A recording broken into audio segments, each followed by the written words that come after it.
श्री मेरा यह प्रश्न है कि ऐसा बोला जाता है कि अपने अपने कर्मों का फल सबको मिलता है और इसी जीवन में मिलता है।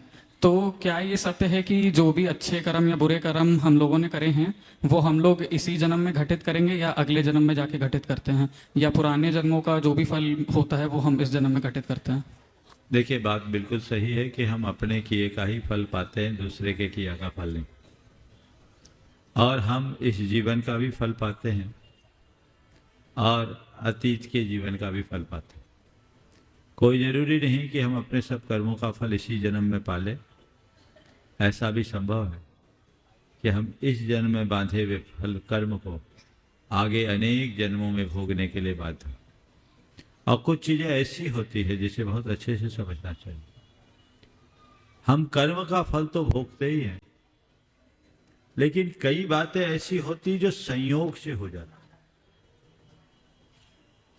हर काम केवल कर्म से ही होता है, ये अवधारणा ठीक नहीं है। जैन दर्शन कर्मवाद को तो स्वीकारता है, लेकिन केवल कर्मवाद को ही नहीं मानता। बहुत ध्यान से सुनना।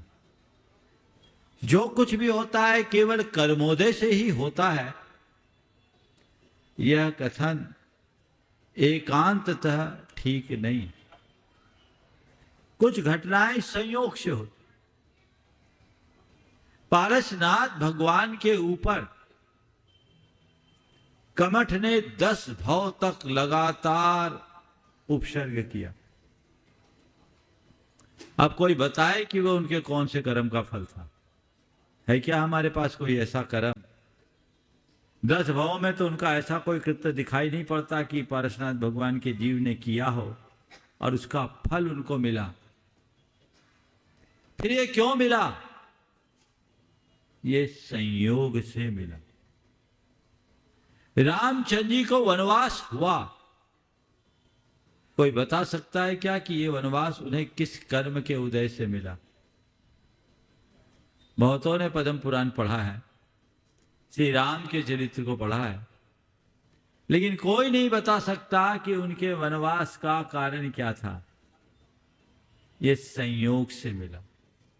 और एक और बात मैं सभी विज्ञ जनों के चिंतन के लिए दे रहा हूं, थोड़ा ध्यान से सुनना। आदिनाथ भगवान को 6 महीने तक अंतराय हुआ। ऐसी लोक श्रुति है कि उन्होंने बैल के मुंह में मूषिका बांधी थी। पर बैल के मुंह में मूषिका उनने बांधी थी ऐसा कौन से ग्रंथ में और किस भाव में बांधी थी?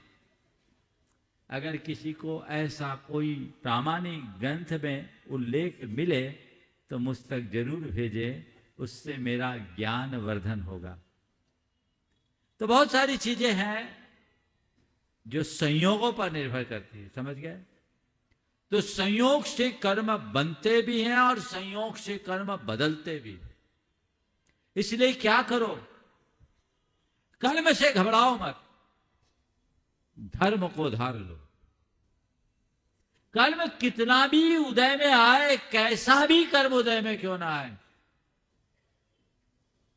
तुम्हारी आत्मा का बाल बांका नहीं हो सकता। उससे तुम्हारी आत्मा का बिगाड़ सुधार नहीं होने वाला। इसलिए मर्म को पहचानो। कर्म कर्म की रट लगाना बंद करो। मेरा कर्म कटे, कर्म कटे, कर्म कटे। क्या कर्म कटे? मैं धर्म में डटूं, कर्म को अपना बोरिया बिस्तर उठा करके जाना पड़ेगा। इसलिए इस बात को समझो।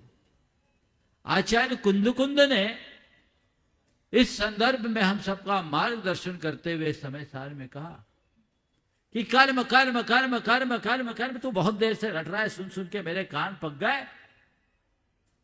तू ये कहता कर्म करता तो तुझ में और ईश्वरवादी में कोई अंतर नहीं है। तूने केवल नाम बदला। लोगस कर्ता बिन्नु जैनानम का मोती।